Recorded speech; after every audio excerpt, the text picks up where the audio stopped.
कहिले रमाइलो गरे हो भन ए कहाँबाट आयो त गाडी गुडाउँदै गुडाउँदै माथिबाट खेल्न गएको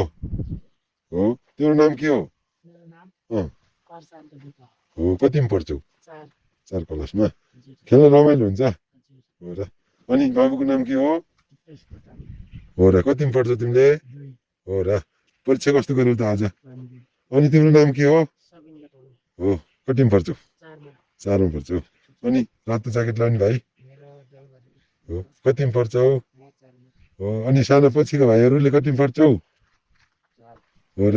खेल्न एकदम रमाइलो हुन्छ है कतिको रमाइलो लाग्छ खेल्न हो ल ल जाऊ ओहो भाइहरूको एकदम रमाइलो छ है यो खालको रमाइलो चाहिँ बालापन भनेको एकदमै रोमान्टिक हुन्छ नि त है बालापनमै सबैभन्दा रमाइलो हुन्छ बालापनमा यसरी रमाउँदै छन् भाइहरू गाउँमा है यता लुकुर वनतिर भाइहरू निकै रमाइलो गरिरहेको फलाम खाने साइडतिर राति हामी अहिले आफ्नो जानुपर्छ होइन एकदम यो फलाम खानेको भाइहरूको एकदम रमाइलो गरिरहनु भाइहरूले